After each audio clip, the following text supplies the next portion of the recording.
We are here live in the Mankind Cave, your home for facts, rumors, knowledge, trivia, and everything you know and hope to know about pro wrestling. This is the Mankind Cave. This is where all the magic happens. For this podcast here, we got on this beautiful Samsung Curve 55-inch TV. I got all my gadgets here. Who wants to get dealt with on Tekken 7? We got some Animal Crossing for all the Nintendo Switch haters over here. PS4 in the back. We can get some MLB The Show cracking. But in all seriousness, this is where we talk about the thing we love, and that's professional wrestling here in the Mankind Cave. If you have not subscribed to Kayfabe Connection on YouTube, do so now, especially if you're friends with me. If you're friends with me and you don't follow my YouTube, you're trash. If you're a wrestling fan and you don't follow us, man, how sick of here's Kevin's wrestling show where we predict all the poopy pay-per-views. You want something different, subscribe to Kayfabe Connection. Hey, this is Adam, a.k.a. Edge, a.k.a. the Rated R Superstar, a.k.a. Dwight from Haven, a.k.a. What was my name in Bending the Rules? I can't remember, but you're listening to the Kayfabe Connection. This is Matt Jackson of the Young Bucks, and you're listening to the Kayfabe Connection, your home for facts, rumors, knowledge, trivia, and everything you know or hope to know about pro wrestling.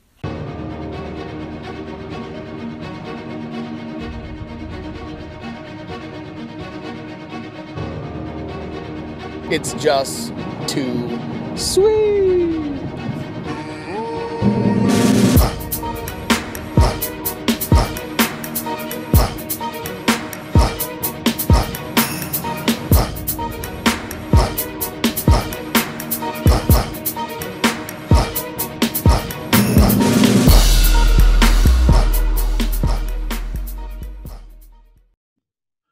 Welcome to the Mankind Cave. Welcome to another episode of Kayfabe Connection, your home for facts, rumors, knowledge, trivia, and everything you know and hope to know about pro wrestling. Joined, as always, once again, New Orleans' finest, two of the biggest professional wrestling fans I know, Larry and Logan. What's up, fellas? What's up? So, you said what? I said I can't call it. Another day. Yeah, right? Yeah, it's funny. The sun's out today, and everybody's just like la la la. Like I went to Panera.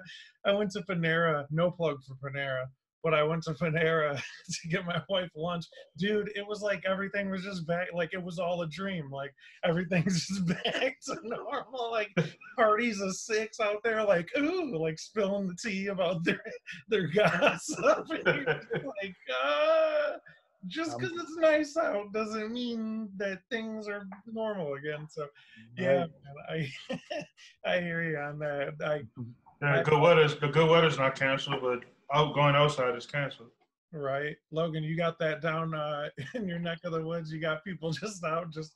Yeah, from what I saw this morning, I just went outside to get breakfast this morning. But they had people out riding convertibles and all that type stuff.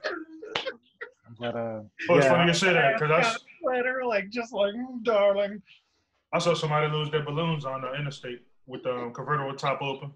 And he had their hands up like they was on a roller coaster too. No, it looked like they were celebrating a graduation, so I gave them a pass. Right. Because the seniors are going through a lot this year. So I feel it because I felt it during Katrina. You know, that was my senior year of high school. So. Yeah, man, I hear you. Yeah. Well, yeah, let's get into this wacky world of wrestling. Again, another newsworthy week. You don't really think things are happening, but, man, there's a lot that went on this week, and I know stuff that we can't wait to talk about. Definitely a lot of subjects to cover, a lot of ground to cover. So without further ado, we'll go ahead and get the plugs out of the way. At the letter K, F-A-B-E Connection on Twitter. Pretty regular as far as communicating on there. Definitely like retweeting and sharing and supporting people that are on there, especially other podcasts too. So we give you a shout, you give us a shout type thing. We're all about that here. So yeah, Twitter, YouTube, subscribe. The button should be right down there, bottom right-hand corner. Click it, click the bell, get the notifications. The show drops here on YouTube once a week, typically Fridays. Friday is your Kayfabe Connection podcast day. A lot of times we do bonus material, which we can segue later on in the show. We have a special episode coming tomorrow because there's a particular pay-per-view happening tomorrow. And I know all three of us will be watching live with it. So no watch party or anything like that, but definitely live reactions to it tomorrow after the pay-per-view, roughly, 10 o'clock Central Time, 11 o'clock Eastern Time, my time. So it'll be a kayfabe reaction to the pay-per-view. So we'll cover that on today's episode. Also, Instagram, Kayfabe Connection on Instagram. Definitely like to put a lot of pictures on there of past shows that we've been to. And it's a good talking point to talk with people because, oh, you met Okada? Well, I met Suzuki at so-and-so, and you kind of can branch off with fans and stuff. So it's nice to do. I know all three of us, you guys were lucky enough. I know Logan has that picture with Scott Hall. I got a funny story off the podcast. I think I may have told you about I don't want to bury any wrestlers on the podcast. There's a certain wrestler that prevented me from meeting the Outsiders. And I don't know if I told you that story yet, but yeah, we can share stories on there. And that too, Instagram, all these places we share the podcast. If you're a friend of me personally on Facebook, that's the only reason I use it. I don't think any of us are regulars on there, so no kayfabe Facebook page. I may drop a personal link to those that care, but all the plugs out of the way. One last plug, not Kayfabe Connection. Well, kind of, sort of. We had a kind of a collaboration this week. Shout out to Crossroads Sports. So they're a local podcast here in the Indianapolis area. I know one of the hosts very well, Jonathan Birdsong, as well as Brandon Reef. Both of them, they're a duo. They cover a lot of local stuff, Pacers talk, Hoosiers talk, Colts talk, but they also cover ground in the realm of wrestling. So that's where we met and crossed paths this week. If you want to hear the episode, I was the guest interview, and it happened around the 1 hour, 17-minute mark. I encourage you to listen to all of it too. But if you're not local and you just want to listen to kayfabe, go for it. But yeah, it's Crossroads Sports. It's a Crossroads Sports podcast. Anything as far as iTunes or wherever you get your podcasts from, iTunes especially. I know that's where I listen, Spotify, whatever tickles your fancy, you can find them there. I know Crossroads Sports does in fact have a Facebook page as well, so you can add them there as well. So I don't want to give away the interview, but it's funny because we spoke off a podcast and they were like, giving me the questions they were going to answer, they were asking me. And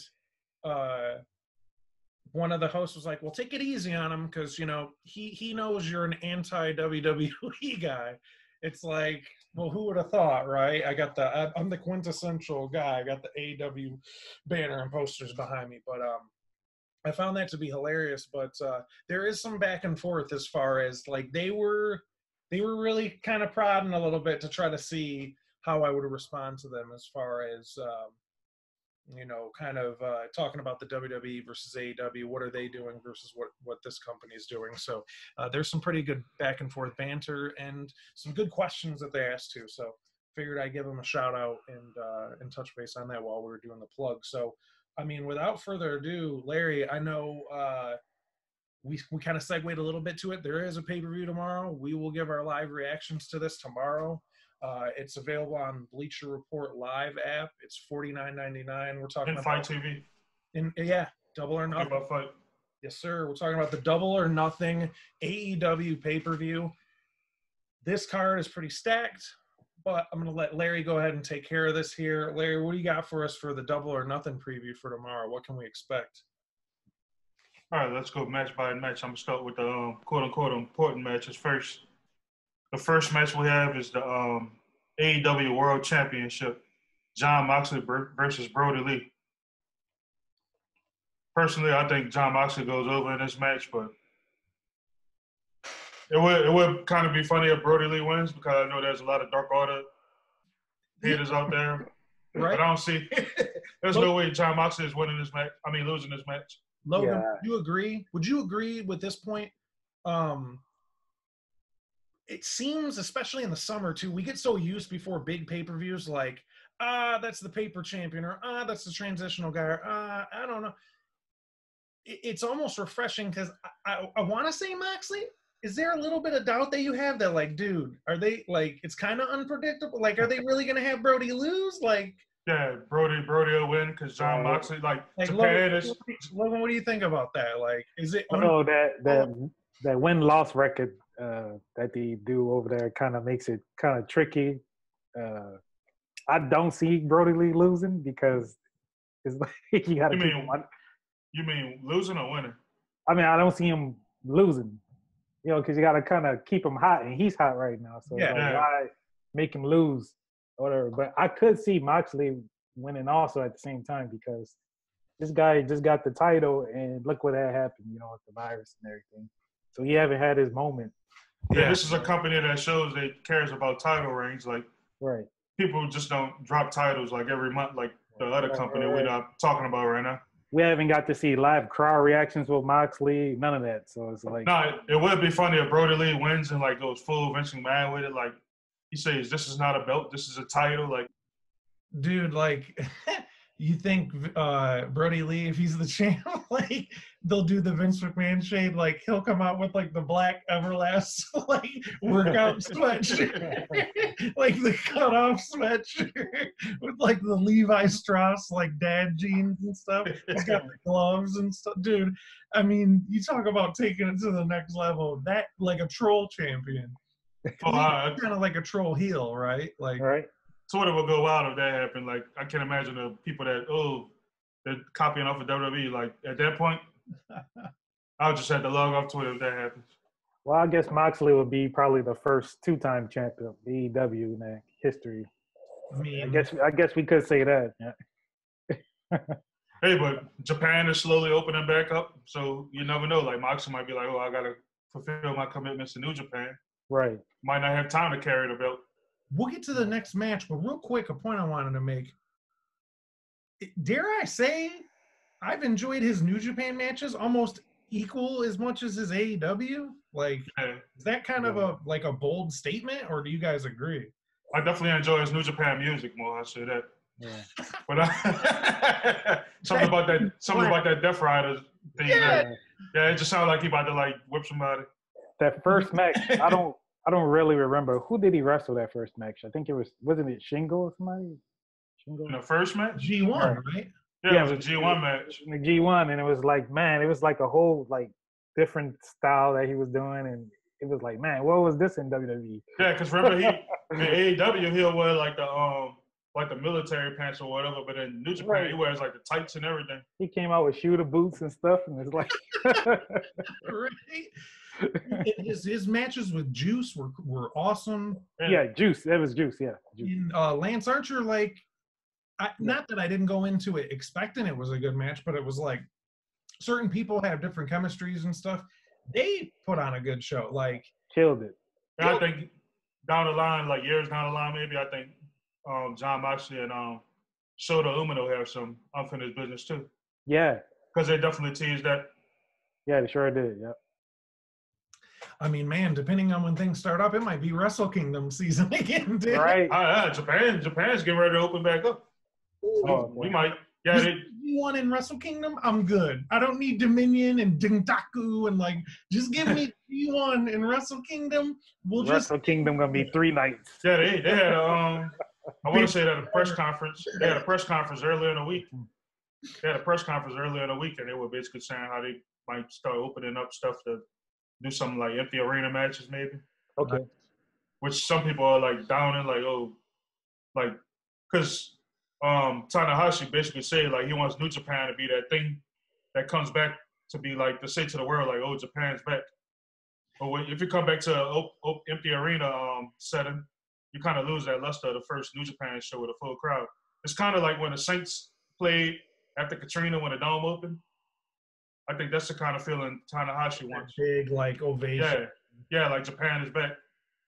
Right. And that's like apples to VHS tapes because that man, that even if you're not from there, you can just feel that. You can feel just. Yeah, imagine Okada coming back for the first time with the crowd. Hit those bucks falling down from the ceiling. The Rainmaker. And I'm still mad at Madison Square Garden because we couldn't. That was my first time seeing New Japan in person, and we couldn't get any Okada bucks.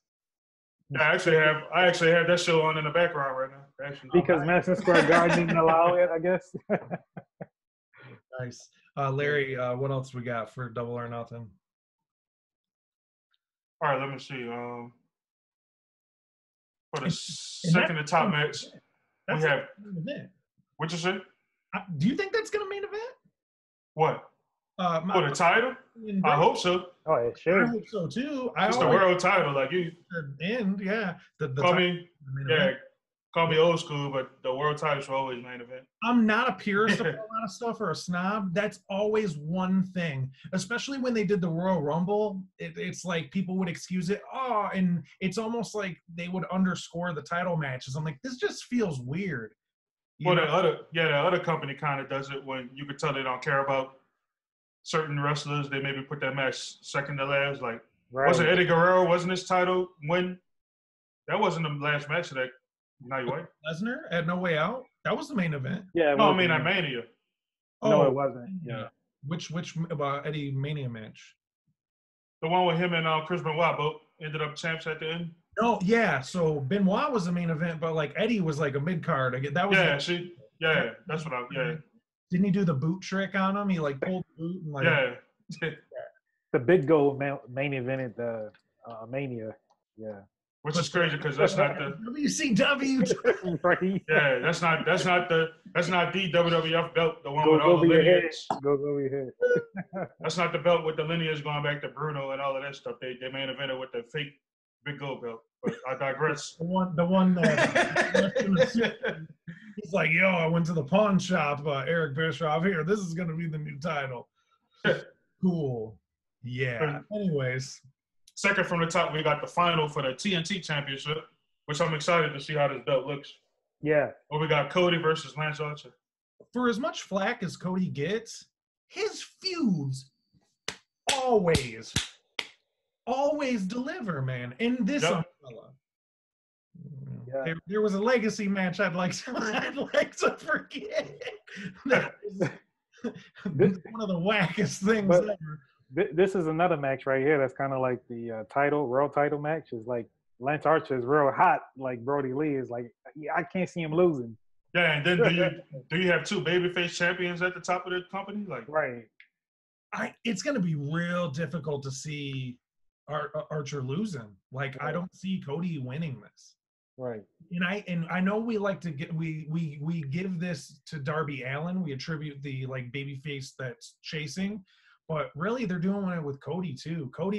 He has that chase running him, but love him or hate him, dude, that dude delivers at pay-per-views. He does. MJF match, pretty solid. The ending kind of shocked people, which it didn't mean. Like they're gonna carry that feud out, dude.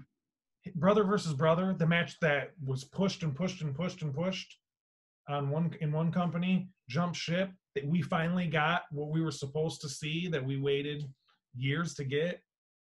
I might go back and run that tonight. I might run that Cody Dustin match tonight because I haven't seen it in months. Yeah, same thing. Incredible match.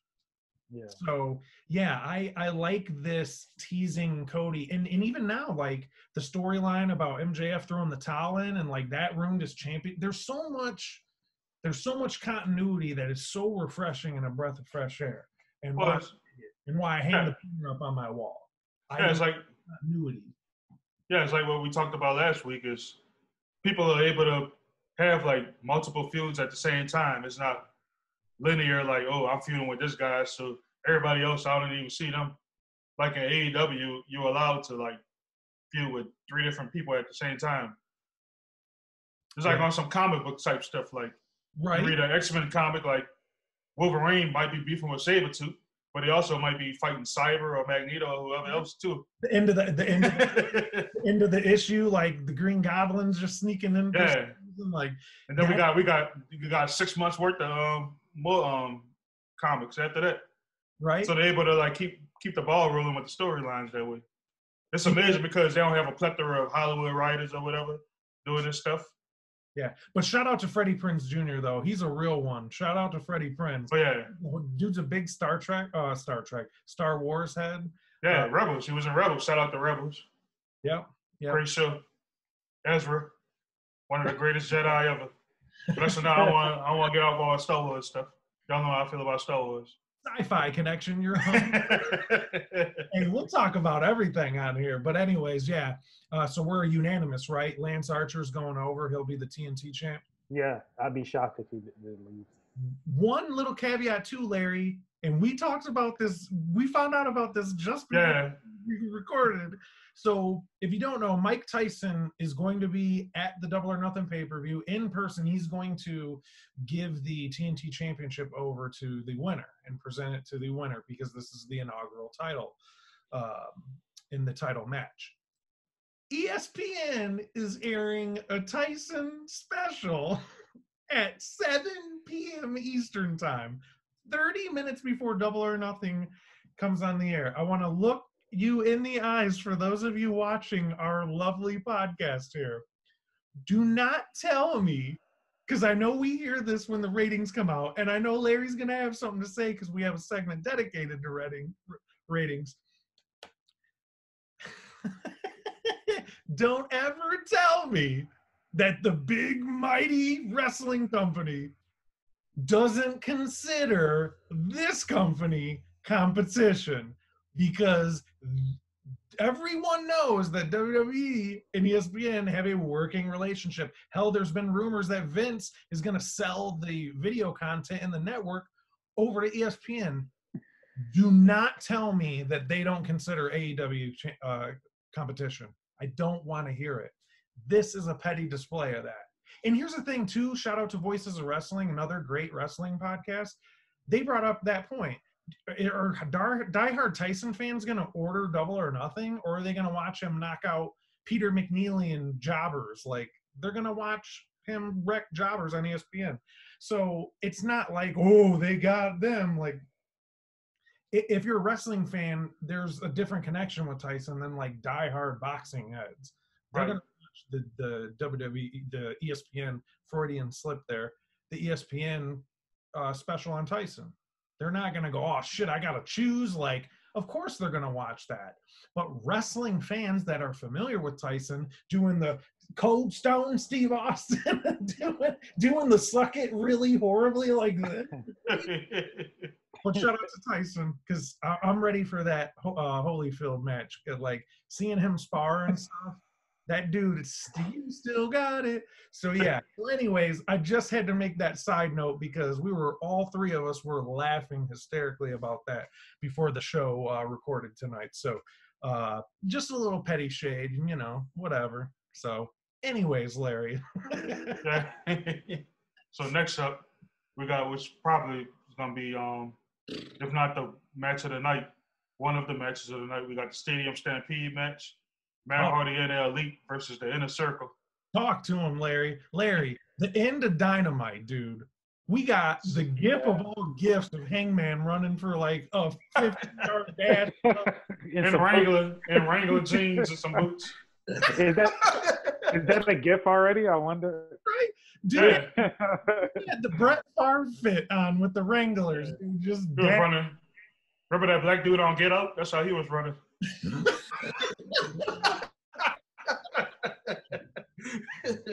Buckshot lariat. Wow! Oh my God!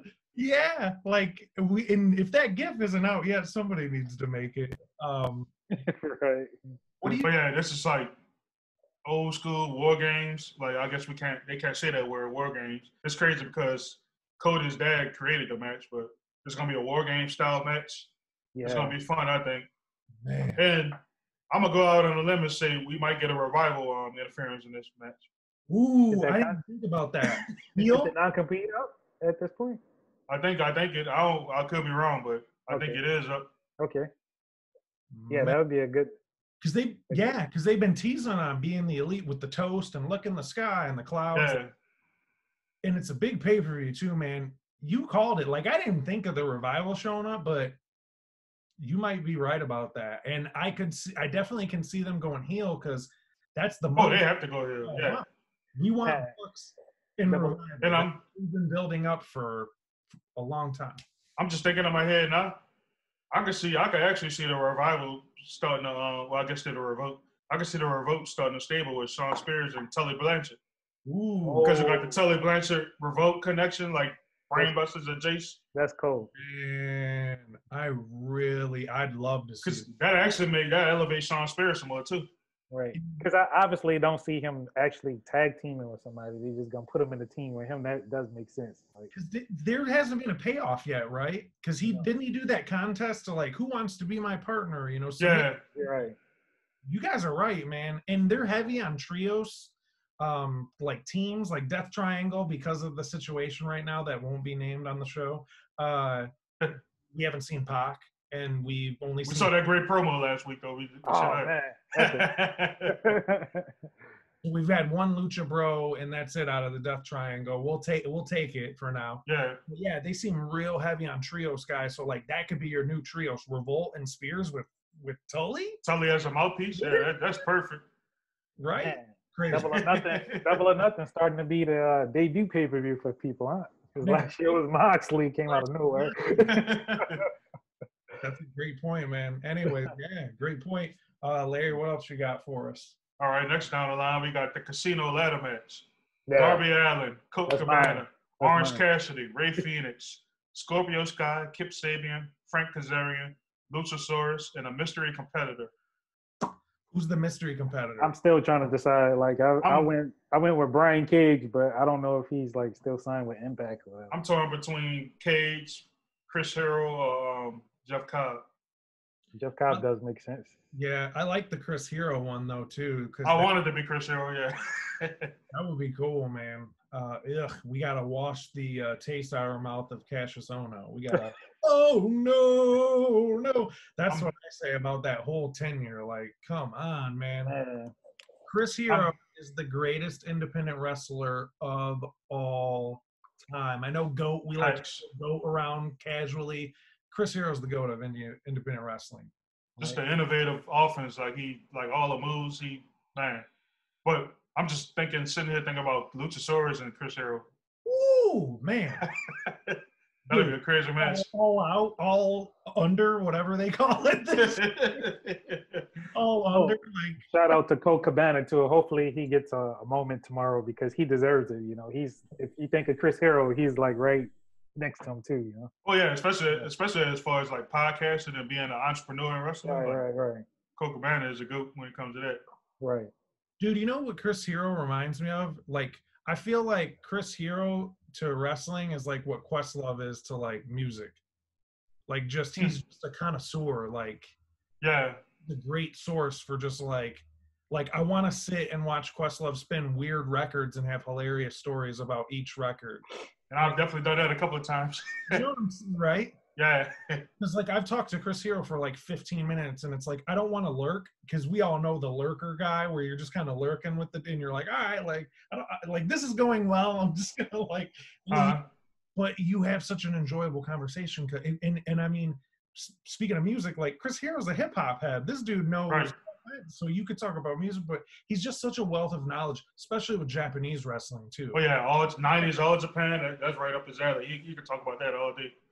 So yeah, I agree with Logan, man. I do hope it's Chris Hero, and I think the good thing about that too is that I think everybody predicts that it's gonna be a WWE transplant because we keep hearing this rhetoric over and over again. Oh, they're just gonna sign all the WWE. They're probably expecting like somebody that got fired from that company to be this mystery guest. A lot of people were saying Sting for whatever reason. That's just like weird.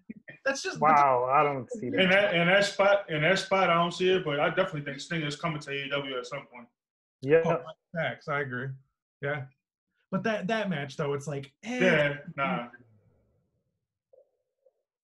I need a list of free agents in front of me to see. I don't think anybody off the head. Except Brian Cage. Like Zack Ryder and Rusev and I forgot about Zack Ryder. But are there 90 days up? Like, or did he have a 90-day compete clause? Drew Gulak too. Drew Gulak doesn't. His contract just ran out. Yeah, Gulak can go anywhere right now. Right. Yeah, it'll be interesting. It'll be interesting for sure. ACH. ACH. Oh, wow, man. Okay, we're not going to touch that one. Yeah. What other matches? All right. The next match is two guys I always think about when people say AEW takes from WWE. And I always say, well, what stars did WWE create? The next match we have is MJF and Jungle Boy. Two guys who I think are the future of this company. Yep. Homegrown. Dude, you look at a guy like Jungle Boy and it's like, oh, goofy, stable, again, another trios of, Marco Stunt and the big dinosaur dude. Man, Jungle Boy, give him a little bit of time. I mean, hopefully they got it out of their system. That's one thing about Dynamite that was just like, come on, with like MJF picking Marco Stunt's nose, and immediately I'm like, oh boy, they're gonna, the AEW haters are gonna love this match. Yep. But it was just like, and it's kind of like you get group. It's like we were listening. My wife and I were listening to Busta Rhymes last night. Someone who I think is like criminally underrated because he's blah blah blah blah, and he's like silly. So like people are like, oh, I don't take him seriously. It's like Jungle Boy is silly. His name's Jungle Boy. But I remember that the first time I heard of him was in PWG. I didn't even know about the connection to his father, rest in peace, Right. Luke Perry from 90210 fame. But you hear the name and you're like, Jungle Boy? And then you see him, you're like, yo, this dude can. I remember messaging you guys. I'm like, yo, did you see the PWG trailer? Like, this Jungle Boy. I think Logan might have been the first one. Yeah. Jungle Boy. Now that I think of it. He's like, yo, you got to see this Jungle Boy match. I'm like, really? And yeah, it just, the name and the gimmick is kind of silly, but it's kind of like Chris Statlander. Like, she's really trying to find her footing and, greeting Earthlings. Like, it's kind of goofy, but like, just because they're goofy doesn't mean they can't go. Right. Yeah, and doesn't mean they could change with times. I mean, have y'all seen pictures of 1992 Shawn Michaels? How goofy he looked? And he was able to grow. He was able to grow in that character. So why can't Jungle Boy grow in that character? I'm trying to do like a cross-eye. Yeah. Like, I have a lot of beautiful hair here. I don't look like a wet rat. So, we digress from HBK slander. The Chippendale. Hey, you see my display name. You know where I stand with Shawn Michaels. Hart family God. Logan's gonna put some game on that because I know he's ready. He's on the dark side of the ring. We'll touch base on it here, after we get through Double or Nothing. But MJF goes over. There's no question. He's red hot. He has the ring. He has the ring. He has Wardlow in his corner. Yeah, but we've been teased with Wardlow and Luchasaurus. I think it's going to come to come to blows at the review. They're going to throw hands, and all under. We're just going to call it all under for all purposes. At all under, I guarantee we see Luchasaurus and Wardlow, and that match will be a banger. Yeah. Hopefully in front of crowd. I hope so too. It's funny too because my shoot job, brother, is we're on like a blackout time for dates, and I looked at Outlook. I was in my Outlook calendar, like going across Labor Day, and I'm like, man, I hope this shit ends real soon so I can go to Chicago if in case we are gonna be, put into that situation where we can go to an arena and watch wrestling again. But yeah, I think I can see that match happening at all under at the Labor Day show. What else we got to round the card off? All right, next we got the AEW Women's Championship. Nyla Rose, the champion, against Hikaru Shida in a no disqualification match. She's bad. Like Nyla's going over. Yeah. Yeah. But, I like Hikaru, but I just don't see her winning right now because it's like, why not continue with Nyla Rose? Yeah. And Britt Baker is obviously like the heir to she's the next in line, I think. I can't wait till she holds the title. It's gonna be hilarious. She's a dentist, by the way. Out of all the Joshi girls, like she's my favorite out of the whole pack. Yeah. Oh yeah, no doubt. Yeah, for sure. Her gimmick is good. Yeah, I like that. Yeah, for sure. What else we got on the cards? Speaking of the good doctor, she's a dentist if y'all didn't know. We got Britt Baker versus Chris Statlander. Boom! There's no way Britt Baker is losing this match. Nope. Which I think Chris Statlander has like a big upside in this company, but it's definitely Britt Baker time right now. Yo, I just thought of this. Since we're gonna be in like open stadium at Daly's place, are we gonna get a UFO like super pay-per-view entrance? We get like a UFO to land like on the, that would be dope. Yeah, on the Jaguars field, dude. Hey, it's green, so technically, like if you know anything about TV, you could chroma key it, like put some graphics, make it like a green screen. Like WWE does. Yeah. Well, the NFL does that with the ads when they put the ads on the field. You can do that with a UFO if you wanted to. Yeah. Yeah, man. But I agree with you. I think it's unanimous. Nyla goes, or Britt goes over in that match. What else we got for the rest of the card here? Should be rounding it out here, right? Yeah, we got a couple more matches. The next one we got is Dustin Rhodes versus Shawn Spears. Shawn Spears going over. He needs a big win, man. I mean, it's time. Ability guy, but yeah, Shawn needs a big pay-per-view win. Yeah, he has to go over in this match. Yeah, absolutely. And then and then the buy-in pre-show. We have the Private Party versus Best Friends. This is the PWG match of the night. And I think this could be a banger, like between those two teams. Right. Absolutely. I honestly think Best Friends will go over because they've been getting a lot of TV time lately, and I think they're trying to push them.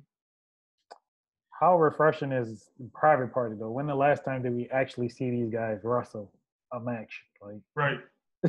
They've cooled off on them big time. Remember the debut of Dynamite was the tag tournament. They went over the Bucks. You thought like rocket ship, like they're just going to get shot to the moon.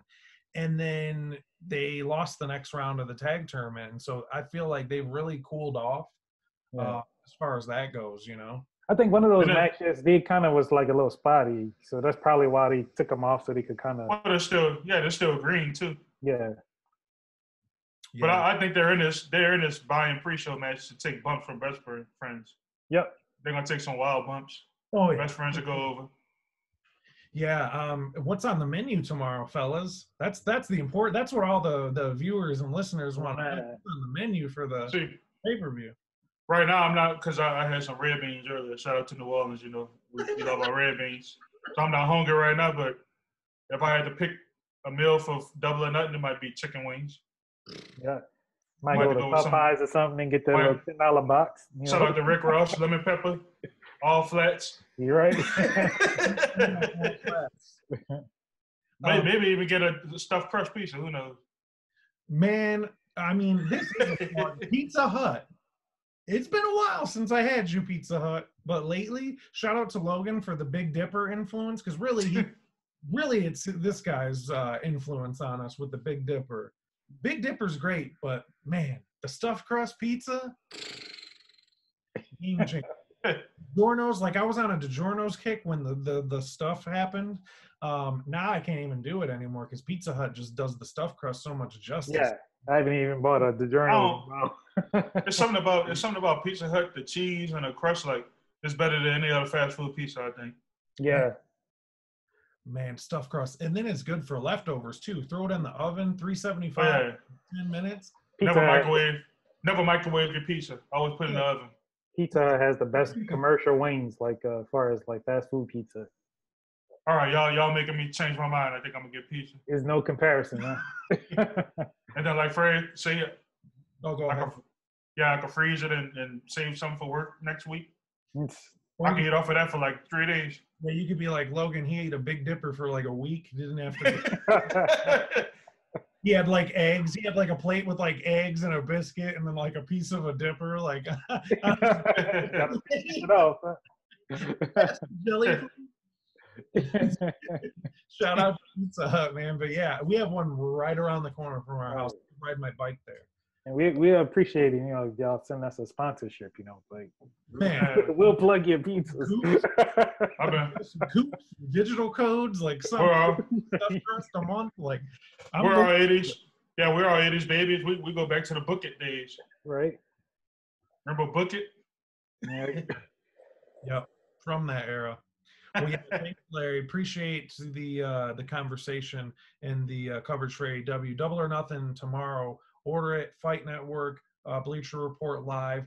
$50. You know, go in with your friends. I mean, have some social distancing. You could have a pay-per-view party and enjoy the show. I think we're in for a big show, and I agree with you guys. I think, like, to Logan's point, last year they brought in Moxley, and I think this year might be the same. I think we're going to probably get a Revolt sighting and maybe even something else. Who knows? But, man, it feels good to be excited about a pay-per-view again. It's been far too long, so looking forward to it. Next little segment we got here. I'm waiting. We're just gonna take a seat. We're gonna let Logan roll this one out. I know he's been waiting for it. Talk to him about Dark Side of the Ring. What man, the finale of Dark Side of the Ring. This is the hardest episode to watch. Like, I found it to be harder to watch than the Chris Benoit one.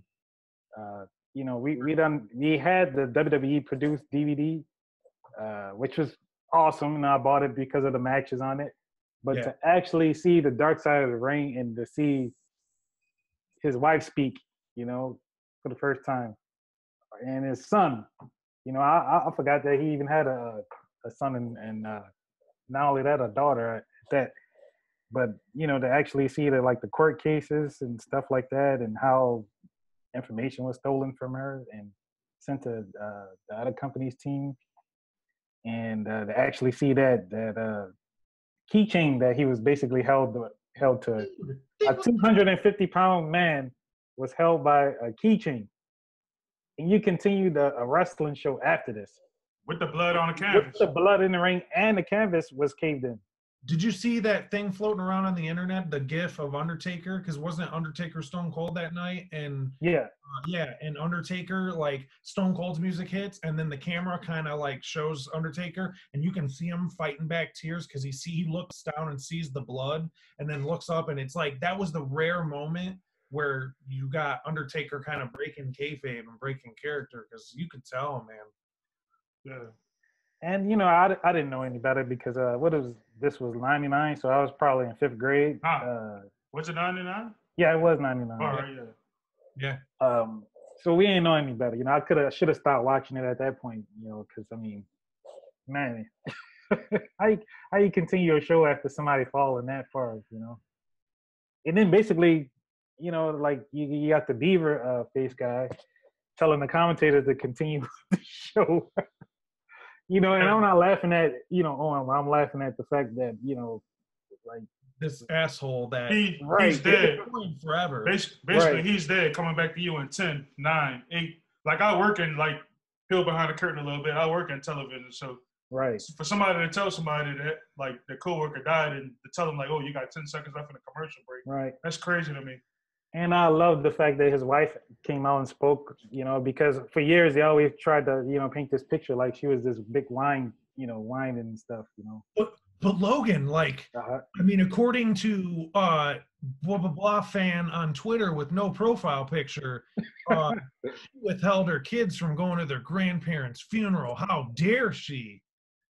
Everybody, we joke about this all the time. People are quote unquote self-appointed experts. How wild is it that, like, someone on Twitter knows more about the Hart family than the Hart family?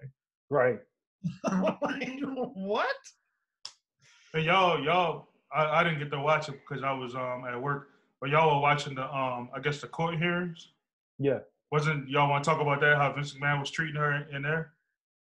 Oh yeah, basically telling her about her tone and stuff like that, just deflecting, you know.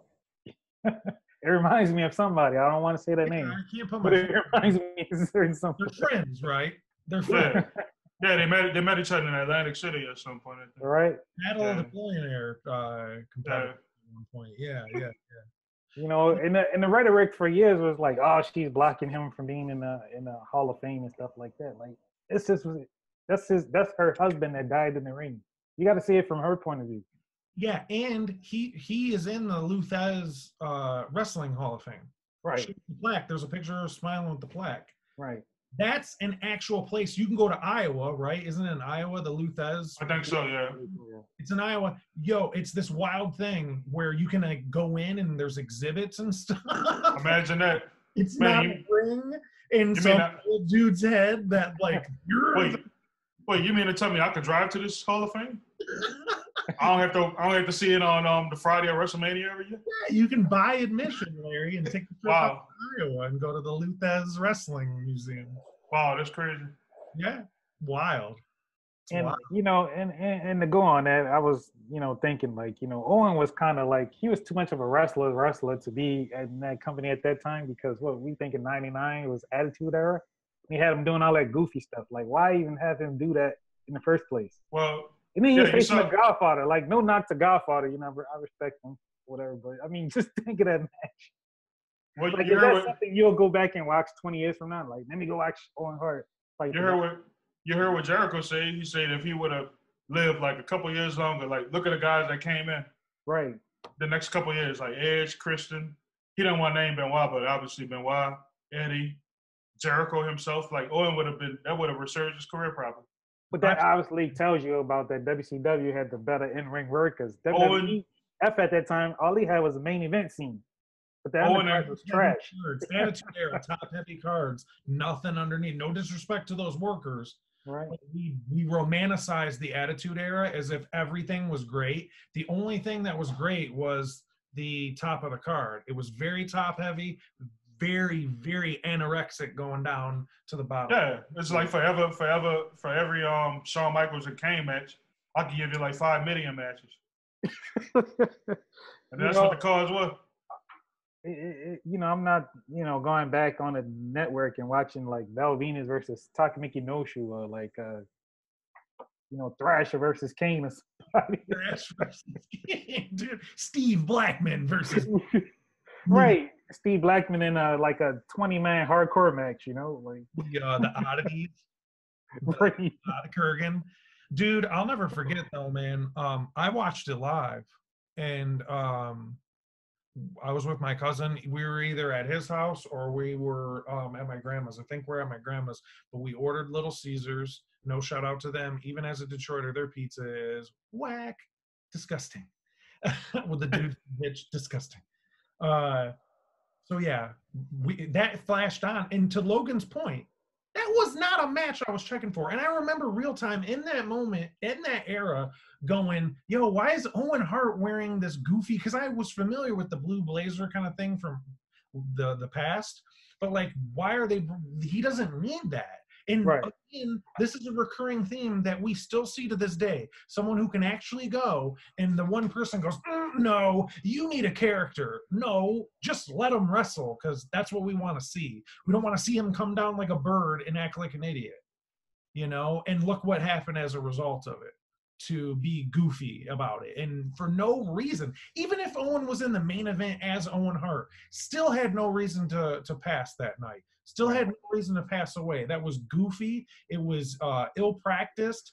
They said that Martha said on the documentary that they were trying to save some pennies, so they could have went with this other rigger, but like the guy that rigs the thing up and didn't go with him because they were saving some money. Like, just like Logan said, he was up by a keychain. I don't even trust my key, bro. Like your jeans with the little loop. I don't even trust the, what are they called, carabiners? I don't even trust those things to hold my keys on my belt loop. Right. Like hold me above a ring suspended in the rafters, dude. Right.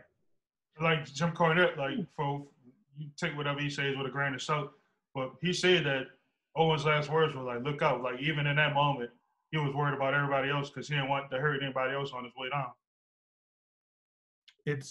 I agree with Logan. Logan said it best. Benoit was a real tough pill to swallow. For whatever reason, this one hit different. It was just a different... Because it was totally the company's fault. And for them to deflect, like, it just goes to show you that business practices. To go on with the show. Like, I don't know if Logan remember, but for those pay-per-views back then, like, we didn't get them all. But I was sitting in our parents' living room on a Power PC, the Macintosh, and like go to WrestleZone.com because there was no social media back then, believe it or not, people who are too young. But I would sit there and refresh the match results.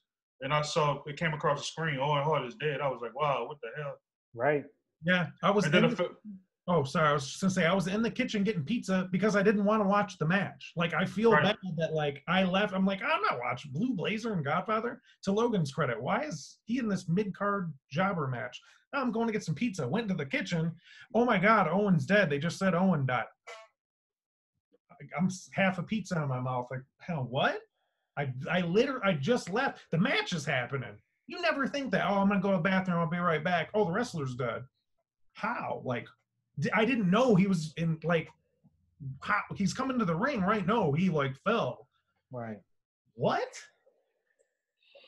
It's the worst thing about it. It could have been avoided. It could have been avoided. That's the sting. I think that's the salt in the wound about it all. Yeah, he died tragically, but it was a preventable death. It could have been avoided. Just a troll sting, and basically. Yeah, that's all it was. Good. They were trolling Sting. So for all the people in 2020 that say, oh, they're just copying what WWE does. Exhibit A, somebody died because we wanted to poke fun at Sting. A guy who, to bring full circle with the irony here, signed with them. In the one match that he pushed for that fans wanted, Sting versus Undertaker, they never gave it to us. What did they give us? Sting versus Triple H, which we remember the run-ins more than we do the match. Right? I still, to this day, I do not understand why would NWO help Sting, but not only that, but then their golden boy and him, he gets, if you want to say he injured him, they're in a match, coincidentally, he gets injured. Right. So the guy you trolled, and it was so important, you went through this whole process with Owen Hart, you sign him, then he gets hurt. It's like this weird curse, like 6 degrees of, separation of Kevin Bacon type shit. Like weird, eerie, weird. But that's the worst thing. It could have been, it's a preventable death. It could have been avoided. And that's what stings the most about it. I'm just thinking, like, actually one of the first WWF matches I remember watching, and it was on my first tape, was Blue Blazer versus Mr. Perfect. And I watched the same tape, yeah. That was my very first Coliseum video.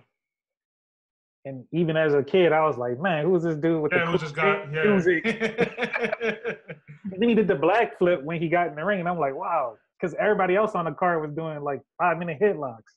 And this guy doing backflips. And how crazy is it that Owen Hart and Mr. Perfect were like in a mid card in the WrestleMania? Exactly. The two, and Kurt Hennig was no slouch either. Like Mr. Perfect is like one of the best. And they had both of these guys on the mid card. That shows you how much they care about wrestling. Yes, it's been going on. This is not new. This is not new. And that's no, like, credit to them. Drew McIntyre can go. Drew McIntyre can absolutely go. That whole abysmal pay-per-view known as Money in the Bank, that was the bright shining light on that show. Rollins and McIntyre went at it, and they could go. McIntyre can go. And rumor has it, now that Reigns is out of the picture, because God forbid he cares about his health and his babies, McIntyre is going to now get the Reigns push. Good for him. Right. But people are going to get sick of McIntyre, regardless of how many matches he pulls out of the hat. It's the same process. And it's sickening. It's annoying. And that's why people get labeled, oh, you're a WWE, you're anti-WWE. No, I'm pro wrestling.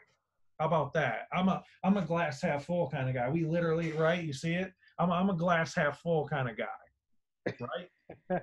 So I'm not anti-WWE. I'm pro wrestling. Right. It's the same thing, which I don't even want to talk about, like politics and all that stuff. But it's like calling somebody pro-black, like, oh, you're anti-white. Like, no, you're just for the betterment of black people. Right. Same kind of thing. Exactly. But people think that, oh, you're anti. They can either label you pro or you're anti.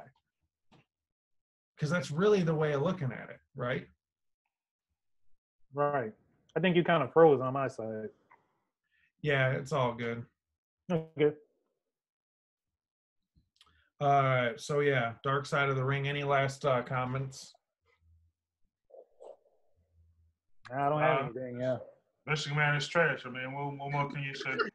But, I mean, obviously we could see that this show is probably sponsored by, like, Tony Khan. Oh, I love those comments. They're all gonna go on Talking Jericho and air it out.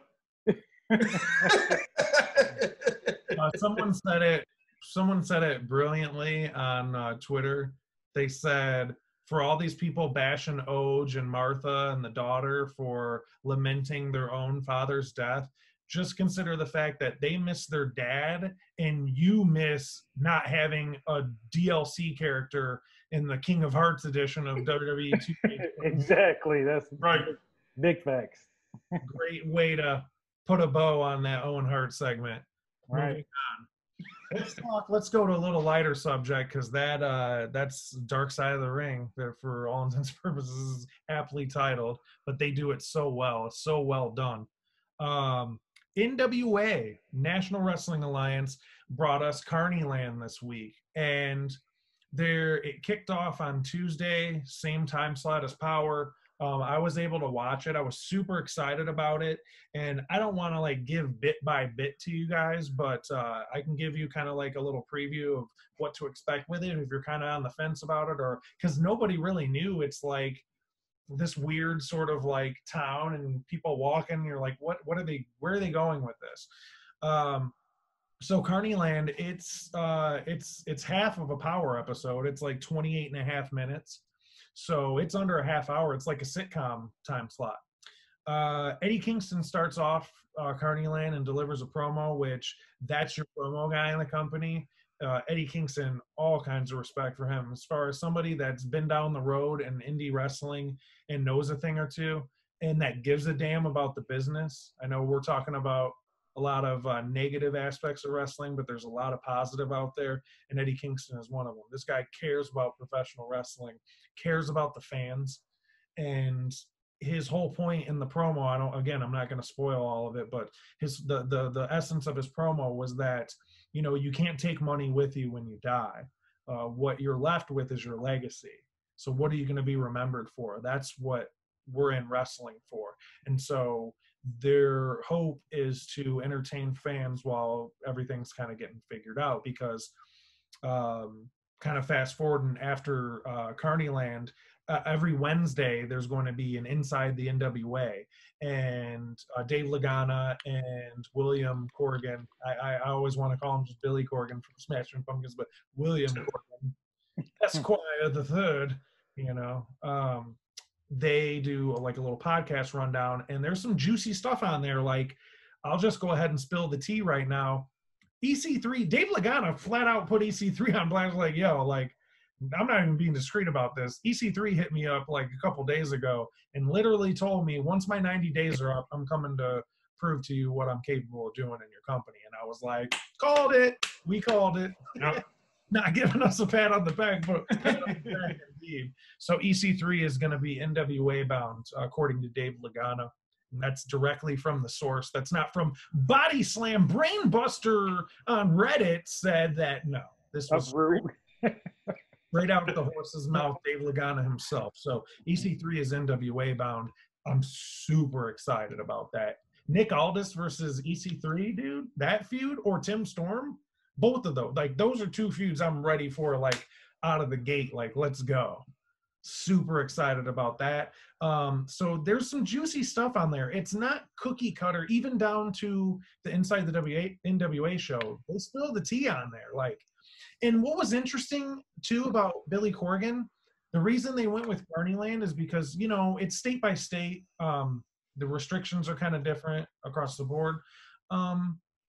There's this idea that with Billy Corgan that they don't want to do, like, say the GBP studios there in Georgia, they can hold X hundred of people, but due to restrictions, they can only have 60. Like Billy Corgan said, he doesn't want to have 60 people because it makes the product look bad. And their vision is to keep Power going, and they want it packed in there like it's been presented from the get-go.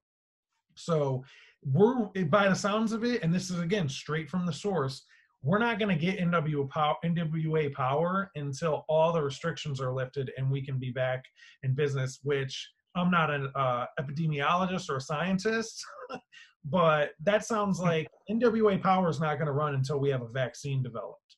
That's basically what that sounded like to me, which only makes me want to expedite this process even further, because when they ran the Superpower 2 weeks ago, I knew I missed it. I didn't realize how much I missed NWA from a breath of fresh air perspective of wrestling until that Superpower aired. I'm like, God, I want this to come back so bad. But of course, everybody's health and public safety comes first. So that inside the NWA. I recommend it. It's going to air every Wednesday. And in fact, they show it at the beginning of Carnyland. There's going to be a week full of NWA product that's going to air weekly. And you can get to it on NWA's YouTube page. So if you subscribe to them, you'll get the week content. So here's the breakdown of the content. Monday looks like a Nick Aldis show called What's Causing Aldis. Get it? What's Causing Aldis? Aldis.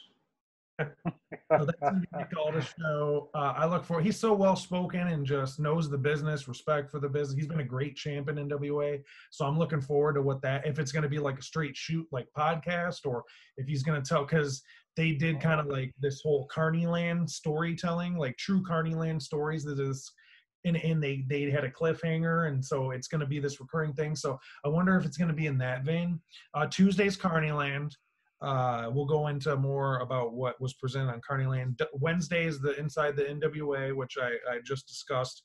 Thursday is the Eli Drake show. Now I sent you guys a snippet of that. I'm gonna have to go watch that in full. If you're used to wrestling companies where they don't refer to other companies and they keep it very discreet, you're not getting that within. Apparently, they told Eli Drake, like, say whatever the hell you want, and we'll see how it goes. And so he even warns, like, I don't know how long this is gonna go, but I'm gonna keep it a buck this whole time. So Eli Drake gets into it, and from what I can tell, like, he does venture out. He talks about the Last Dance stock. He talks about what we're all experiencing right now, real world stuff. So he kind of breaks that fourth wall and talks about real life stuff. It's a good listen. I recommend it.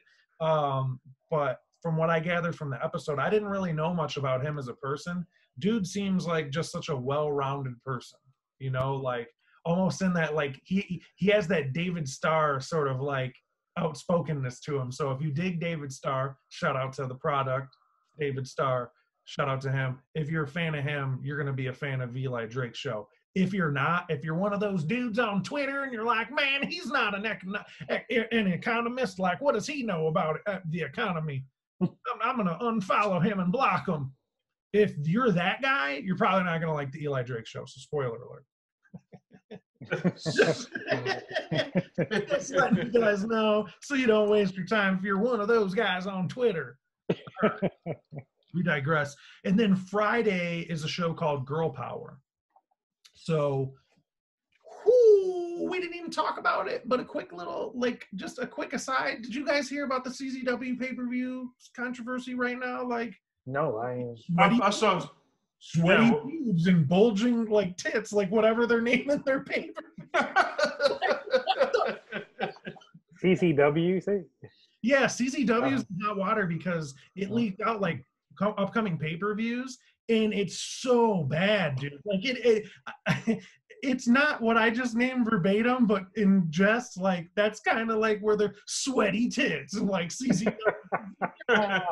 What? It's so degrading. So like Lufisto and like Jordan Grace, a bunch of different women wrestlers were speaking out against it. CZW made a clapback response and retaliation and said, we're just presenting the product, whoop-de-woo. So just a quick aside, it wasn't enough for us to waste time on a segment for because it's CZW. None of us watch it. It's ultra violent stuff. There's been great wrestlers that have had great matches there, but none of us really dig it. It's not our cup of tea, so we're not going to sit here and talk about it. But I had to bring it up since we were talking about girl power, dude.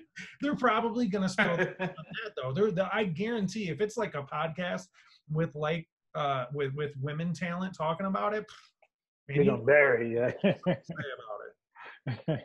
So Stu Bennett is the narrator of Carnyland, so it's good to hear his voice again. I've got some bad news. So tight. we got the true story, the Czw Carnyland stories, and it's just a breakdown of like a story of a shitty promoter who he refers to as Carney Chris, and then there's a phone call, and then it's like the cliffhanger. So it's like a cool little bit that they do. And so from that, one of my favorite segments, dude, you know it's Detroit versus everybody over here, repping the 313 right here all day. I know I'm in the 317, that's where I live, but I'm always 313. I was just watching 8 Mile yesterday. Fuck the free world, 313. So Allison Kay, former NWA Women's Champ, she does a segment called Cliche Promo 101. And dude, I don't want to spoil any of it, but you gotta see it, because she's like, just a little taste of it. She's like, I'm wiping my hands like this as if I'm in deep thought, and then I look into the camera and I say the city and the promotion and the name of the person that, and so she does this whole breakdown of the promo and how cliche it is. It's hilarious. And so they go from that. There's an Eli Drake teaser. So they tease a little, like a minute or two of his podcast. And then they do a Tim Storm history lesson. So it's like, dude, Tim Storm would be the tightest history teacher. Like, I would have got an A in his Right. class. Dude, he kills it. He literally gives you a history lesson on Benjamin Franklin. So hilarious. And then Dave Marquez, the announcer, the guy that's always in there with the glasses, he does the Carney translator. And so he's, you know, he gives you like if they say this, like if the promoter says checks in the mail, brother, what he really means is, hey brother, I need your $30 to put a down payment on a replica wrestling belt. And so he like does like he does the translation of like indie promoters, and like if they say this is what they really mean. So that was hysterical, and that's just little nuggets of things that stood out to me on the show. You get question mark and all kinds of funny stuff and just slapstick stuff, but those were the segments that stood out. I didn't want to go bit by bit and just spoil everything, because what the hell is the point of watching? But there were so many things to highlight. I just wanted to give it some justice. So all praise to NWA, man.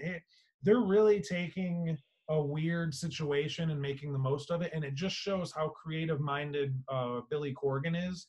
Right. NWA was a laughing stock, dude. It was. No disrespect to them. Oh, remember when he bought it? Everybody was like, "Oh, I remember listening to Cornette's podcast," and they were like, "Well, I respect him for buying the name, but I mean, he can't do anything with it. Like, it's a dead." And look what he did. Yeah, and he speaks on that. He talks about his time in Impact. We all know how salty that situation was. Right.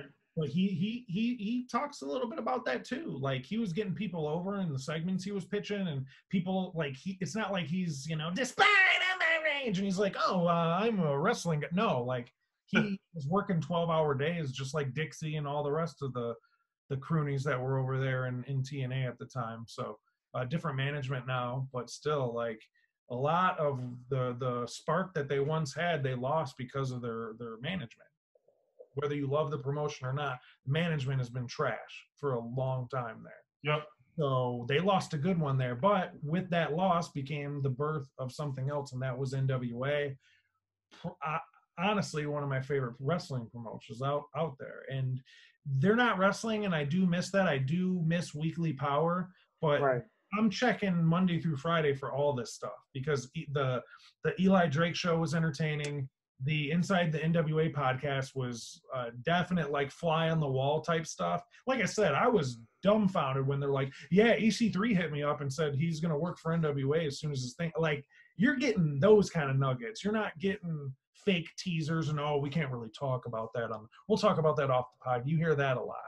Not on this. You hear a lot of fly on the wall type stuff. So good stuff. I don't know what Girl Power is going to be about, and I don't know the Nick Aldis show, what's causing all this, but Monday through Friday, NWA. Every day there's going to be something entertaining you. So again, subscribe to NWA on YouTube, and you'll get all that information there. So that's about it for the NWA chatter. Our second to last segment here, we'll call this the co-main event.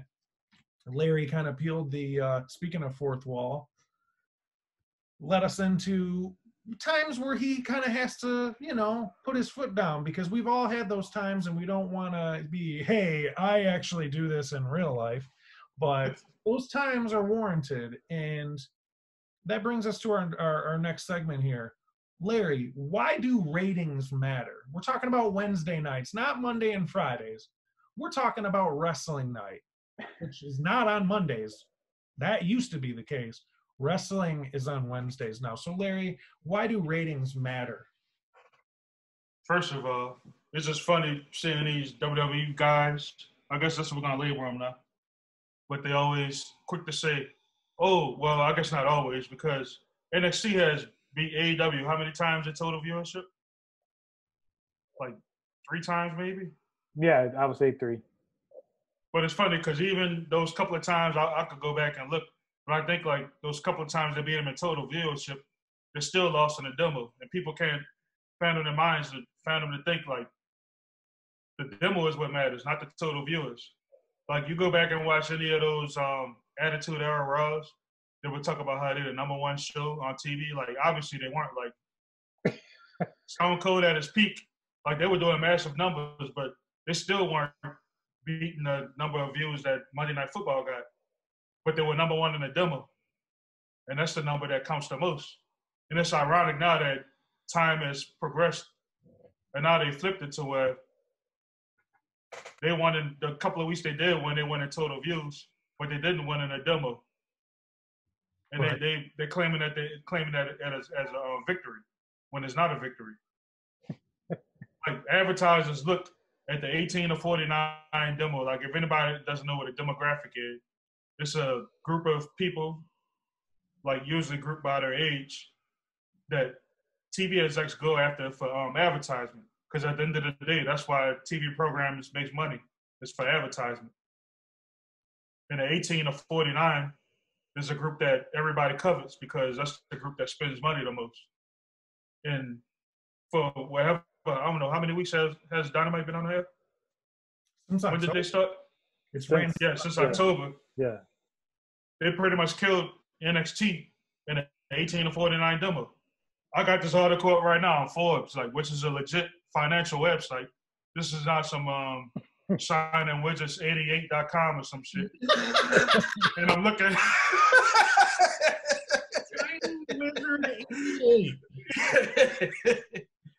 And I'm looking. I'm gonna just read this one paragraph. AEW Dynamite continued his winning ways against WWE NXT headed into Double or Nothing, bouncing back from his worst number in history last week. Dynamite drew an average viewership of 701,000, up from 7% last week. Dynamite came in at number 7 in the top 150 cable telecast among the 1849 demographic that I talked about. Just think about that. Out of 150 TV shows that were on the air at the same time as Dynamite, they were number 7 in the 18 to 49 demo. If you're an advertiser like Budweiser or Skittles or any other big brand you could think of, you're looking at those top 10 shows, and AEW is one of those top 10 shows. You're going to spend money with that company. And in the long run, that means more money for the wrestlers, a better product for AEW. Right. As we saw with TNT renewing the contract before the last contract was even over, because they're happy with the success they've been having. Right. And then it goes on to say in the article, WWE NXT garnered 592,000 viewers, down 2% from 604,000 last week. Number 53 in the 18 to 49 demo. So you got AEW who's ranked 7 in TV shows, and then you got NXT ranked number 53. If you're an advertiser, which one do you think people are gonna spend money with? Like it's not even close at this point. Like you don't have to be a mathematician to realize how far 7 is from number 53. If you call it a war, I'm laughing at you. Well, like I said earlier, it's just funny because the couple of times NXT did win in total viewership, I don't think if they did win, it wasn't by much in the 18 to 49 over AEW. And it's funny that now WWE fans are counting the total viewership as a win when back in the Monday Night Wars, they never wanted total viewership. It was always the 18 to 49 demo, which is the highly coveted demographic in TV. Like, that's what ratings all boil down to, is that one demographic, 18 to 49. And AEW, like, crushes them every week. Right. You're home for facts, rumors, knowledge, trivia, and everything you know and hope to know about pro wrestling. Numbers, facts. And like Voices of Wrestling brought this up. I don't want to blow too much smoke up them, but they brought up a good point. How AEW viewers, for the most part, love it or hate it. They're like the hip fans. Like, if something else is going on within the culture, the lexicon of American culture, they're gonna turn off AEW and watch whatever's going on. Whether it's a presidential debate, NBA Finals game, a NBA Game 7 playoff game, Major League Baseball, as we saw earlier in the year in October. NXT fans, WWE fans for the most part, those are the kind of people that watch WWE no matter what. The sky could be falling. We could be on like a second pandemic, the thing. Yeah. The thing that we won't name could be going on the second pandemic, and they won't know because all they watch is WWE. Those are the people that watch like Divas. They watch everything WWE produces. Table so it's no, and it's kind of also funny because NXT is quote unquote like supposed to be the young brand, but the only demo NXT ever wins in, obviously they don't win in the 18 to 49. They win in the 50 and up demo. The ones it's supposed to be for younger. It's supposed to be NXT. NXT is supposed to be for a younger crowd. The ones that was teenagers during the Attitude Era. No, I mean, I was a teenager in the Attitude Era. I'm nowhere near 50. Well, the ones that grew up in these are people that grew up in a rock and wrestling era. Right, that era. I mean, it's still real to me, damn it, kind of people. That's who these people are. Shout out to that man. He is a follower. He can't break up with. He can't break up the ex-girlfriend, so it's like you gotta keep checking in and see what she's doing. Every week. Yeah, right. Exactly. But it's just funny to me that NXT, like WWE, can only pull in older viewers at this point across the board, not even just NXT, like in general. And that's another thing, like even off subject, not talking about Wednesday nights, but even SmackDown and well, let's start with SmackDown. You would think, like, I don't know if you realize, like network TV is supposed to do like astronomical numbers. Like if you put a wrestling program on a Fox, on a network television network, the numbers are supposed to be through the roof because everybody has access to that channel. It's not a cable premium channel. Yeah. Everybody doesn't have USC. Everybody has Fox. And yet they still only put in like 2 million viewers. Like Fox has got to be like pissed with the numbers lately. Right. To say they paid this much to carry SmackDown and they can't even break 2 million on a consistent basis. Dude, how long until network TV? How long until Bart Simpson is like doing the Bart Man in the ring on SmackDown? Like Peter Griffin, Quagmire. We got like Cleveland's taking on Big E or something. Like, well, I don't know. Y'all can't say that because AEW had Rick and Morty. That come back. They could bring Mr. Burns. They could bring Mr. Burns back. It still won't help him. I don't know what's going on. Excellent, Smithers.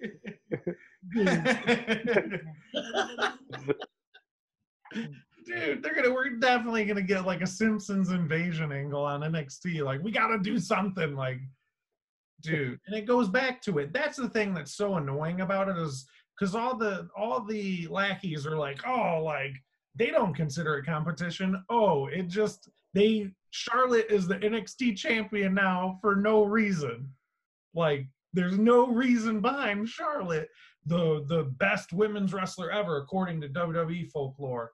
She just so happened to demote herself and go down to NXT for no reason. After Becky Lynch is pregnant, she's still in NXT for no reason on Wednesday nights.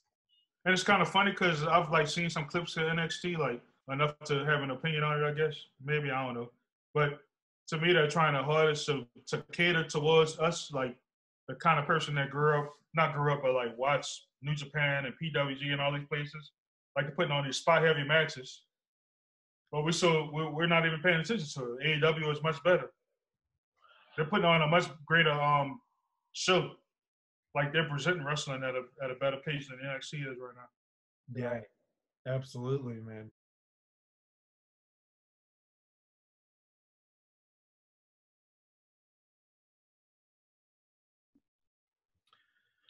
Oh man, so yeah, we are at the main event point of the evening.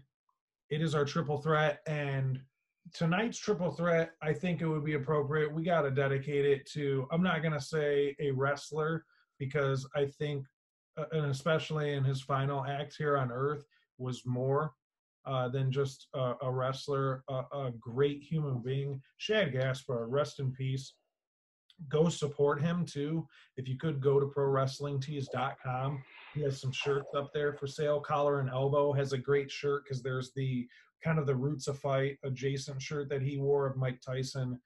They have the Beast shirts for Shad. So Collar and Elbow, go to their page, support him with that shirt, and also Pro Wrestling Tees. You can support his family because they're mourning because Riptide took his life and he tragically drowned and saving his son in the process. So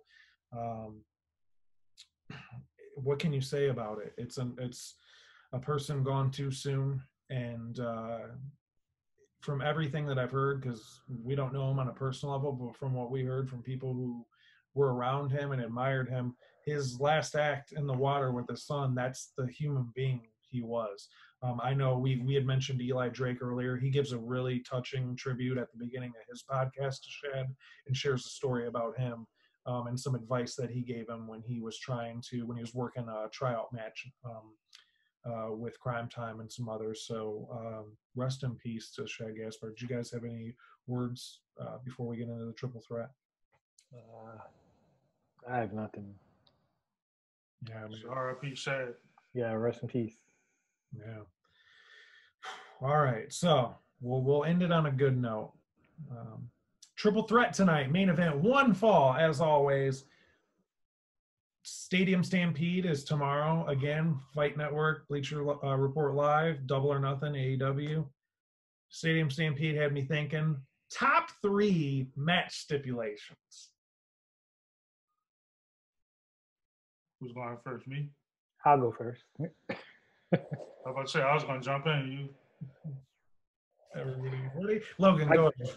I know, because y'all guys are always more long-winded than Logan said, go home, brother. Go home. Go home. Well, my first pick would be the three-way dance.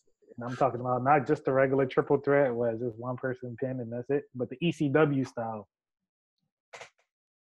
Elimination. Super meta right now. Elimination. A triple threat and a triple threat is some mad meta stuff. Inception. Right. Right. Is he dreaming? The top was spinning. Is he dreaming, or like it moved a little? Yeah.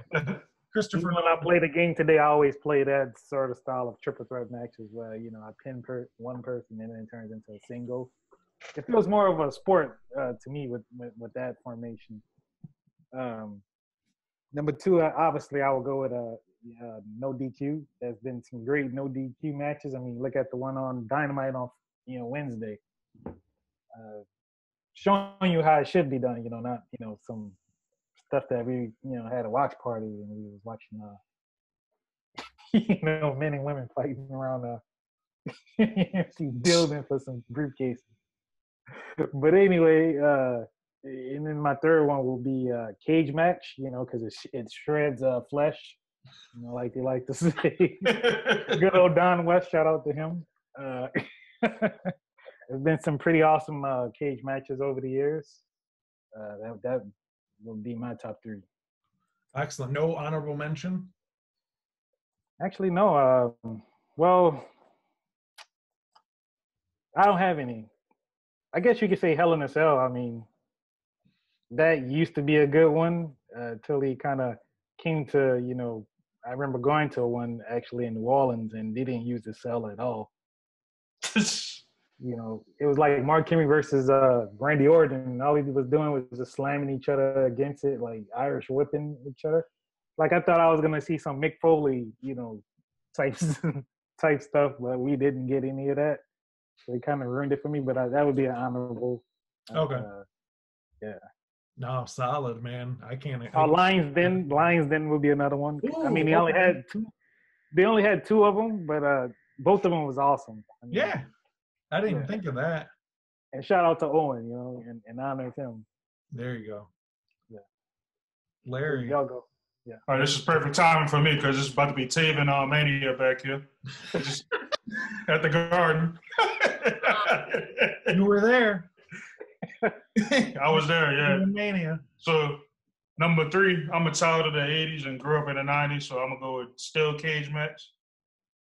Because I remember, like, I used to love seeing, like, that big blue WWF cage back in the day.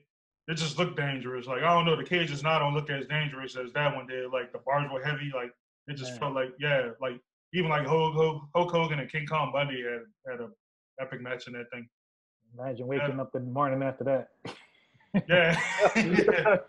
But that's like you were joking about Elimination Chamber. I mean, Hell in a Cell. Like, what JR always says, like, these kind of matches shorten careers. And it really felt like those kind of matches did. Right. But I feel like cage matches have been bastardized over the years. Like, they don't mean as much as they used to. Like, back in the day, when you saw a cage match, you knew that was going to be, like, the end of a feud. The blow-off. Like the blow-off. Now it's just to get to another point in the story. Yeah. So it doesn't have, like, the same luster as it used to. But that's number 3. And number 2, y'all know I'm a big MMA kind of wrestling fan. Like, anything like Enochiism and stuff like that. So number 2, I'm gonna go with submission match. I just think of all the submission matches over the years, like the ones dealing with Kurt Angle and guys like that, Bret Hart. Like, I just love seeing the guys make other guys tap out. Like, I love that style. It makes it real, I guess. It gives like that sports feel to it. Yeah. It's like heightened drama because the guy has to tap out for you to win the match. It's not just as easy as like counting 1, 2, 3. You have to make the guy tap out with a devastating submission. It's a test of will. Yeah. Yeah. Didn't Undertaker and Brock have one back in the day? Then that's when Undertaker started in Hell's Gate. And is that when they were kicking each other in the ding ding? Like that? Yeah. And he did that little laugh. Was that match? Yeah. Undertaker's like, it was so hilarious. But yeah, submission matches. I'm that guy. I'm the strong style guy. So of course I'm gonna pick the submission match. There you go, Puro. Yeah, Puro. You're a Puro Larry over here. My number 1, as Marty Scurll ascends to the top, I'm gonna go with ladder matches. That could have been honorable for me too. Ladder war. Just like a regular ladder match. Like, I guess you could even count TLC. Anything where you have to climb to the ladder to get the belt. It's just like I said about the submission match. It's heightened drama. The guy gets to the top. You don't know if he's gonna grab the belt or fall. I know, like, my least favorite spot in any ladder match is like when they take their time climbing up the ladder. Like, kind of like what Marty's doing now, actually. Like all you gotta do is climb one more and you can grab the belt. Like, while you wait. I hate that aspect of ladder matches, but when ladder matches are pulled off the right way, they're epic. Like, right. I mean, Shawn Michaels and Razor Ramon, that goes without saying. Like, everybody knows that's like one of the greatest. One of my favorite ones actually is from a Monday Night Raw during the Ruthless Aggression era. It was Jeff Hardy and Undertaker. Oh man, yeah, that was a great. He's like, come on! He was like, his voice like he had hit puberty. Come on! He was yelling, "Come on, put him up!" Yeah, JR classic. Like, he gives him a little tap and like throws him like, "Hey, good job, kid." You know. Yeah, and you got classic JR as Jeff Hardy's ascending, like, go for it. This is your dream. Like, you know, JR's over the top with it, making it epic. Wait, we didn't see Jeff Hardy actually with a title, well, with a world title, what, how many years after that? You'd have thought he would have won it around that time. Maybe a couple. Yeah. Oh, this is actually like, remember when they had the big ladder on in the garden and it fell into the crowd and hit somebody in the nose? Oh yeah. God. Yeah. But yeah, ladder matches, like those are probably like my favorite stipulation I would have to say. Sting versus Generico. Oh, yeah, Ladder Wars, Sting versus Generico. Yeah. Oh, see, the Bucks, the 3-way tag match we went to at Supercard with the Bucks. Oh, that was epic. That was an epic Ladder Wars match. Yep. Man. But yeah, ladder matches are my number one. I don't really have any whatchamacallit? Honorable mentions. I'm gonna just go with those three. All right. It'd be funny and say Punjabi prison match or something like that. Punjabi prison match, the real Maharaja. In the name of it sound tight. Like you were like, man, I want to see this. Like, you know, yeah. You can't see anything. It's just big ass big blue sticks, and you're just like, what? Oh, actually, back to my cage match point earlier. One of the first matches I remember watching as a kid, Halloween Havoc, the Thunderdome cage. Oh man, you had to remember that in '89. I think it was in the Philadelphia Spectrum. That's how long ago that was. I don't even think that building's around anymore. But you would get to the top of the cage and it'll electrify you. I thought that was real. Yeah, Great Muta was in it. Ric Flair was in it. That match was epic. Terry Funk was in it. You thought it was real too, like you.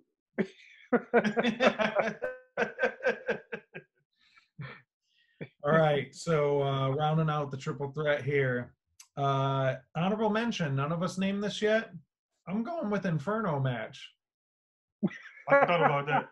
Dude, the Inferno match was tight. The first one was tight. No, I gotta go back and watch the first one. But it's cool, dude. The ring is just on fire. Like just the concept alone.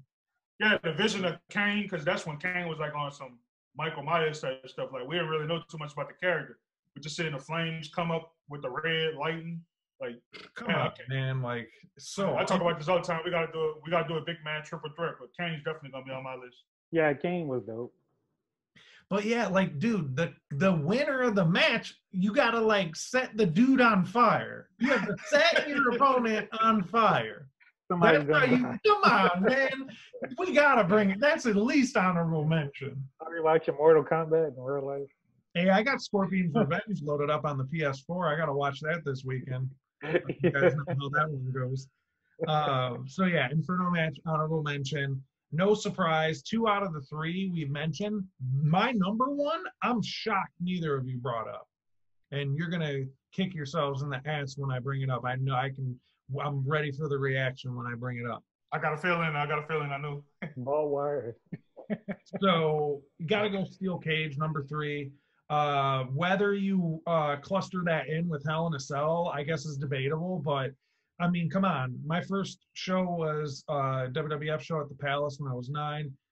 I've seen cage matches since then, and to Larry's point, in Logan joked at Shred's Flesh, those are the big payoff shows where these two hate each other's guts. Like, we have to put them in this cage. They're too much for each other. We got to contain them in this cage. Luckily, I've been fortunate enough to see a lot of cage matches. I've seen like 3 Hell in the Cells. I think I saw Undertaker Edge at SummerSlam, which that was dope when he like choke slammed them through the ring and the ring caught on fire. We were like ringside for that one. Of course, I saw the Kevin Owens Shane match in Little Caesars Arena, the first pay-per-view there at the new arena in Detroit. And I drove to Toronto and then back to Detroit the same night for Unforgiven. That was when Edge and Cena were in the TLC. And then on the same show of a TLC, they had a Hell in a Cell on the same night. And I think what was it? Big Show and the McMahons versus DX. So like that wasn't a good wrestling match, but like it was just cool to see the cage and the big doom, doom, doom, doom, the music they played and the cage come down. It's epic. Like there's just something about a steel cage match. The Cody match in AEW, the steel cage match with Wardlow, come on now. Like they haven't done a lot of steel cage, but if that was the precedent that they set, I can't wait for the next cage match in AEW. So steel cage number 3. Number 2, it's already been brought up, no surprise, ladder match. I mean, and hell, some of my favorite matches, it's the Bucks every time. Both Supercard of Honor shows.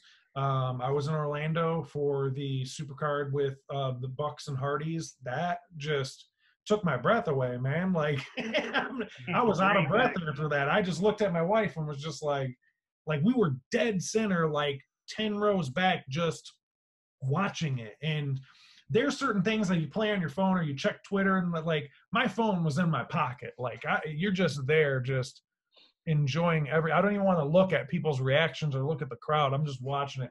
That Bucks Hardys match was incredible. And as you guys said, in New Orleans, that ladder war was crazy. And then, of course, one of my favorites at Final Battle, you had Generico and Steen. And there's been several PWG ladder matches that have been incredible, guerrilla warfare type matches. So the first one and foremost, of course, though, Razor and Shawn. Dude, remember the goofy? Remember Triple H had the purple pants at SummerSlam against The Rock? And they had that goofy, like, yellow ladder. Like, what happened to that yellow ladder? We need to bring yellow ladder. We need to bring the yellow ladder back. But yeah, ladder match number 2. Number 1 shocks me. Neither of you brought this up. Ultimate X match. I just put my phone up and I just saw Impact on my timeline. It showed Ultimate X. And I was like, man, why didn't I think about that? I thought Ultimate X. I thought for sure Logan was gonna pick that. Yeah. I knew you were gonna say that. That's why I say I knew it. No way am I a TNA/Impact gatekeeper. And hell, there's been several episodes that I've missed as of late. But Impact TNA hit me at a time where it was like, I need something else. And I know all of us, and maybe some of you fellow wrestling fans out there, you had that moment where you had a break from the company and jump ship. And we ordered it at my grandma's. I'm like, yo, D'Lo Brown, Gangrel. But then it kind of branched out from there. I was fortunate enough to go to a couple Bound for Glories because they loved coming to the Detroit area. It was like how ROH treats Buffalo and different cities. Armories. Dearborn. Dude, you already know, like, War of the Worlds presents. And you're like, dude, you already know Dearborn's on the list. So, yeah, TNA showed a lot of love to the Detroit area, so I was lucky enough to see some of those matches. But, dude, Ultimate X, come on. Like, I know you guys have some favorite Ultimate X moments and, like, matches. There's a lot that stand out, like Sabin. What was it? Sabin, Kane, Daniels, and Low-Key. That was in 2004. Samoa Joe and Christopher Daniels, 2006. That was a banger. That was all-time great, legendary. Dude, Triple X versus LAX at Bound for Glory in 07. I had that one on DVD. And then pre-Young Bucks, Generation Me and the Machine Guns at Destination X 2010. They can joke all they want about their TNA run, but that match was awesome at Destination X. So, and like they literally had a Destination X pay-per-view. That match is crazy, and some of the craziest spots I've seen. Who was the dude that did the moonsault off the shit and like it was that Sanjay Dutt? Sanjay Dutt. Yeah. The name. The player from the Himalayas. Player from the Himalayas, yes, sir. What about Kazarian? He climbed the top of the truss and then leg dropped somebody on the mat. I'm like, how is this dude still walking? Yeah, he was in the first Ultimate X match with Chris Sabin, I think. Yeah, because he always lands on his ass like all the time. He might be a wild card in the pay-per-view tomorrow, and I hope we see some shots of Ultimate X in that match.